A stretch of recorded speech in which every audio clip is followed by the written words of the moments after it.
Olá, muito prazer, meu nome é Wilson Vasconcelos, eu sou palhaço gelatina do Circo Teatro Gelatina.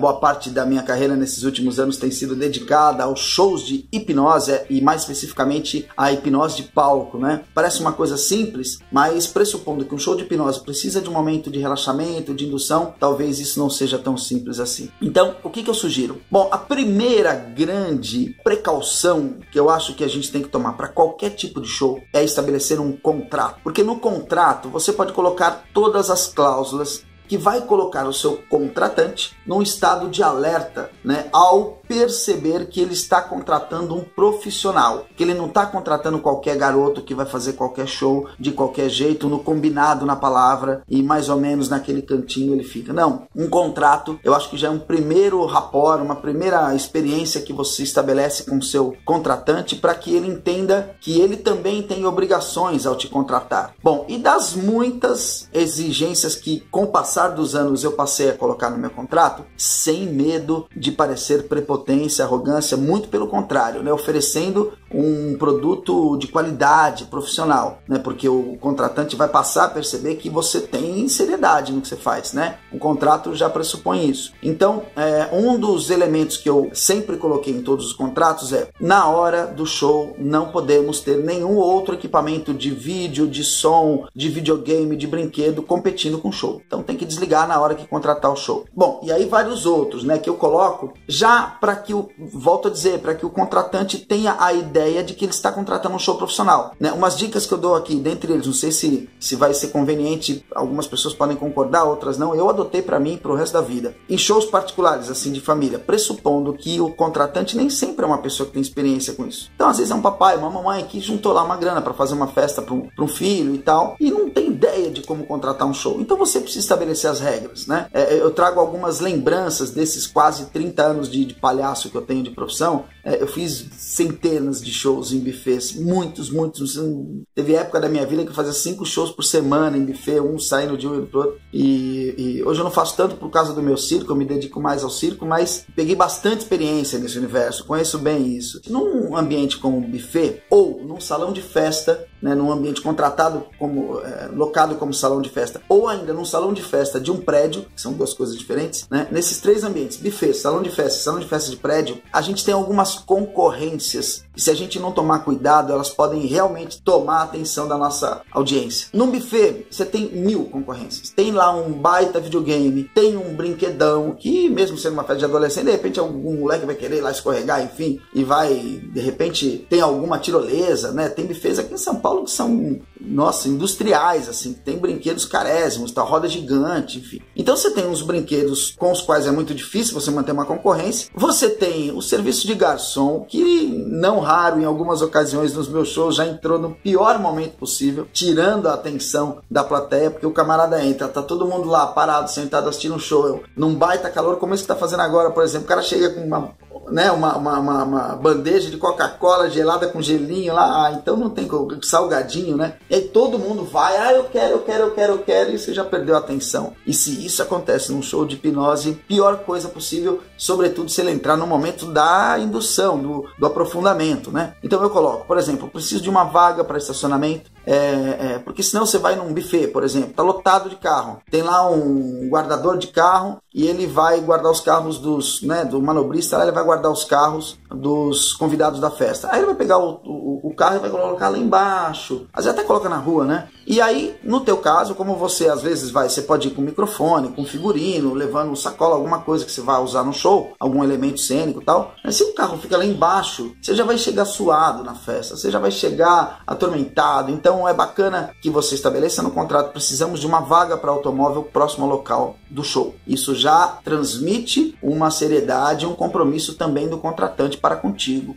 Outra cláusula que eu sempre coloco, pode parecer que não tem nada a ver com o que eu estou falando, mas eu vou explicar o porquê que tem, o que eu acho que tem. Eu preciso de um local para arrumação, para camarim, e esse local não pode ser um banheiro. Por que não pode ser um banheiro? Porque no banheiro você vai deixar suas coisas lá para fazer o show, no meio vai gente, vai ocupar o banheiro e tudo mais, além do que, na hora que você está se trocando, no meu caso eu faço maquiagem e tudo mais, entra um papai lá e vai lá usar o banheiro no momento que você tá lá, é constrangedor e tal. Então, eu exijo nos meus shows e nos meus contratos que haja um lugar onde a gente possa se trocar com certa tranquilidade, que não precisa ser um lugar lindo, maravilhoso, nada disso, mas que tenha segurança e tranquilidade pra gente deixar as nossas coisas, um lugar que nos ofereça a tranquilidade de saber que a gente vai estar trabalhando e as coisas nossas que a gente levou pro show, figurino, mala e etc, estão ali guardadas, né, durante o show, e também um local onde ao final do show você vai estar lá suado, cansado e tudo mais, depois de cumprimentar e tirar foto com todo mundo, você vai poder lá sentar um minutinho para tomar uma água com tranquilidade, sem ser interrompido por alguém que está apertado para ir no banheiro, por exemplo. Outra cláusula que eu sempre coloco no meu contrato: pedimos que seja servido o que houver à disposição de comes e bebes na festa. Por que isso? Porque também coloca o cliente num estado de alerta, né? Aquele contratante sabe que vai ter que te oferecer uma aguinha, se tiver, um refrigerante, um salgadinho, alguma coisa, e não o resto, ou o que sobrar, ou sequer nem te oferecer nada. Durante muito tempo eu passei por isso. Eu não tenho problema. Eu não tenho problema nenhum, né? Não tenho a menor cerimônia, sou um cara muito simples mesmo. Então não tenho cerimônia com isso. Mas eu confesso que às vezes eu fazia 2, 3 shows por dia. Puxa, eu ficava incomodado, constrangido de ter que pedir pro garçom: você pode trazer um negocinho pra gente? Então eu já coloco no contrato e o cliente sabe que vai ter que deixar separadinho lá pro artista, né? Outro detalhe: no caso de buffets, de salões de festas que são alugados assim, uma cláusula que eu sempre coloco: o show deve acontecer no principal lugar de audiência do ambiente. Por que isso? Porque às vezes você chega num buffet, um buffet tem 5 salas, e tem a sala maior, onde a família vai ficar lá,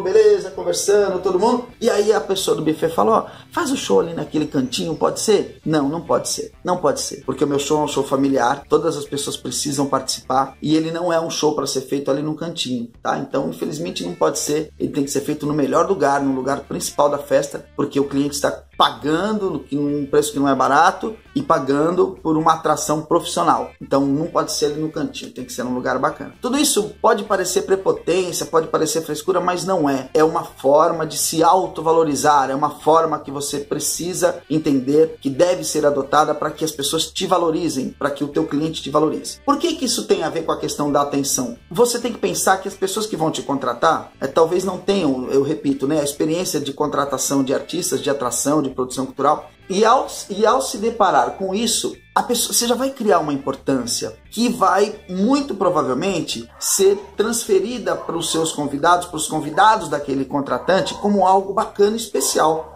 Entende o que eu falo? Por exemplo, não é difícil que um contratante, uma mamãe, um papai, enfim, pegue lá um contrato desse de uma festa de aniversário e fale: fulana, você vai vir na festa do meu filho? Ele vai fazer 17 anos, uma festa linda, e vai ter um show de hipnose muito bacana. Nossa, você tem que ver, o cara é incrível, mandou um contrato exigindo um monte e tal, vai ter um show muito bacana. Não, você não está exigindo um monte, você só está exigindo o mínimo para que seja respeitado e que o show aconteça com qualidade. Mas isso gera um padrão de importância na cabeça de quem te contrata, que muito provavelmente ele também venda, ao convidar as pessoas, essa mesma importância que você colocou lá.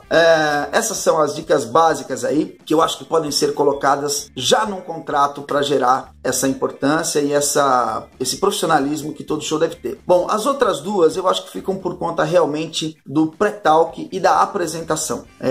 No show que eu faço com o meu querido parceiro Aleroy, a gente não tem o que eu tenho no meu show solo, por exemplo. No meu show solo eu tenho uma gravação em off que me apresenta para que eu entre em cena já com algumas informações ditas antes mesmo de eu entrar em cena. No nosso show que a gente tem dupla, não. A gente entra os dois e tudo mais, e como é uma dupla impactante, porque tá de palhaço e tudo mais, então a gente deixa essa questão da atenção, né, por conta do texto que a gente desenvolveu. Mas eu vou falar dessas duas coisas para terminar. Essa locução, ela pode e deve ser feita por um profissional. E qual que é o texto dela? Senhoras e senhores, a partir de agora daremos início ao show de hipnose. Lembramos a todos que trata-se de, enfim, aí você vai desenvolver o texto que você quiser, que trata-se de uma opção de entretenimento e lazer. A hipnose não faz qualquer menção à religião, não tem qualquer relação com nenhum rito religioso, nem esotérico. A hipnose deve acontecer com a participação total da plateia, sem voluntários não a show. Então, quanto mais voluntários, melhor será o show. Sejam todos muito bem-vindos, e com vocês, o Palhaço Gelatina. E aí é um texto mais ou menos assim, é um pouco mais longo, e aí eu entro em cena. Mas essa gravaçãozinha, ela me chama atenção por dois motivos. O primeiro, porque eu tenho alguém que fale de mim. Isso já gera uma autoridade. E o segundo, porque eu não quero, quando eu estou sozinho, deixar que essa apresentação seja feita por alguém que não conhece nada de hipnose. Então, se você está num show, pode ser que tenha lá um DJ, pode ser que tenha lá um apresentador, pode ser que tenha lá qualquer, ou pai, ou um tio mais animado ou tal, que vai pegar o microfone e nem sempre, mas pode ser que aconteça, como eu já vi acontecer, da pessoa pegar o microfone e falar: ô gente, vamos sentar aí todo mundo, vamos lá, vamos sentar aí, ó, vai ter um show de hipnose muito legal, hein, quero ver quem vai imitar a galinha aí, vamos lá, ô Nersão, você vai imitar a galinha aí, rapaz, vai botar ovo aqui na frente, ó, prepara as câmeras aí, hein, vamos tirar foto do Nersão com essa barriga toda aí, acabou o teu show, não precisa nem entrar, porque o cara já fez involuntariamente o favor de acabar com a expectativa da plateia. Aí você já vê todo mundo assim, ó, na plateia, já cruzando as pernas assim, todo mundo assim quietinho, né? É o corpo dizendo para as pessoas: eu vou assistir, mas eu não quero participar disso nem a pau. Por que eu vou imitar a galinha, né? Então, numa brincadeirinha, numa apresentaçãozinha mal feita de 2 minutos, o cara já acaba com a expectativa que você vai demorar meia hora para reconquistar. Então, para evitar isso, se alguém quer me apresentar antes, eu falo: amigo, você pode só falar com vocês o show de hipnose do Palhaço Gelatina. Só. Não fala mais nada. Não faz mais brincadeira nenhuma, porque pode ir contra o que a gente está esperando do show. Então, se puder falar só isso, eu te agradeço. E se não tem ninguém para falar, melhor ainda. Então, a gente pede para todo mundo sentar, tu fala com o contratante: olha, vamos começar, tudo certo? Então, pode pedir para todo mundo sentar aqui, por favor. E o meu operador de som, ou eu mesmo, se for o caso de fazer um show sozinho, né? Eu sempre levo uma equipezinha comigo. Solta, e a primeira faixa da minha trilha sonora é, de fato, a abertura, que é feita por um locutor que eu contrato para ter uma autoridade, para fazer com excelência, bonitinho e tal.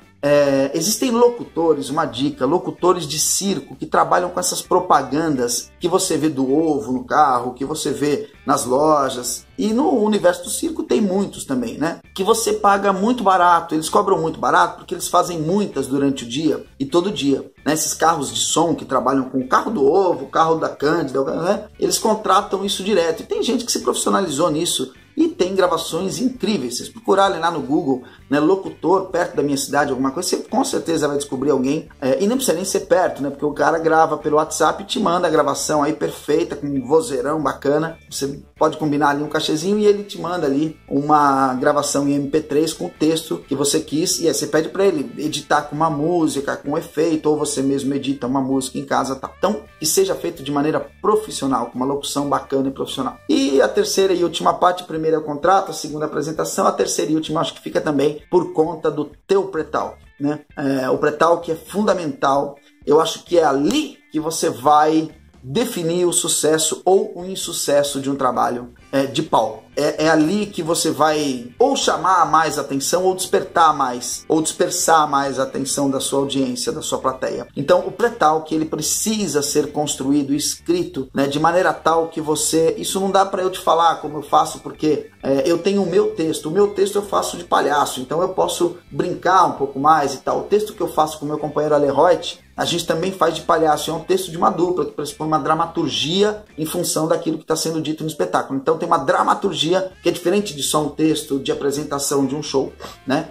No entanto, eu sugiro que você de fato escreva, né, o que você acha importante colocar num pré-talk, levando em conta que você está diante de uma plateia que nunca viu um show de hipnose. Se for uma plateia de adolescentes, pior ainda, mais difícil ainda, porque adolescente é pancada, é um desafio um pouco maior, sim, né, para assistir um show de hipnose. É a faixa etária que mais curte hipnose, são os adolescentes, né? Até por conta do Pyong, que é um grande ídolo da garotada, ele fez essa gentileza de disseminar a hipnose para essa faixa etária de maneira brilhante. Para adolescentes eu acho que é mais bacana, tem essa facilidade e tem a outra facilidade que eles são muito exigentes, muito ácidos, né? Nas brincadeiras, nas colocações e tal. Então você tem que saber como montar um texto, né, para que você tenha um pré-talk mais bem elaborado, né, de modo que você não demore tanto para vender a hipnose, né? Numa plateia que você vai ter lá 50, 60 pessoas, não tenha dúvida, você não precisa se preocupar com um pré-talk tão gigantesco, porque vai ter ali 10%, eu somatizo quase sempre 10, 12% de sonambúlicos, né? Então se você falar 1 hora de pré-talk, ou se você falar 5 minutos, para quem é sonambúlico é mesmo. Se você vai fazer uma festa, um show numa festa, e você vai fazer o que a gente chama de close-up, né? Que close-up é a mágica na mesa, assim, né? De pertinho, close, né? De pertinho. Ou você vai fazer hipnose close-up, que você vai hipnotizar um aqui, ele vai ficar na festa, e você hipnotiza um ali, aquele lá te chama lá, você vai lá, isso é outra coisa. Aí você vai ter que fazer, aí eu tô falando de outra coisa, né? Aí é outro formato de festa, que também pode acontecer, que é bacana, né? Eu tô me referindo à hipnose de palco, aquela que você vai entrar num palco e a plateia vai parar para te assistir. Esse pré-talk, já que a gente está tocando nesse assunto, ele pode ser mais reduzido, mais conciso e mais direto, porque não tenha dúvidas que você sempre vai ter os mais suscetíveis que vão fazer o seu show brilhar, tá bom? Mais uma vez, gente, muito obrigado, estou à disposição, estou em todas as redes sociais, é só procurar Palhaço Gelatina, valeu? Dorme!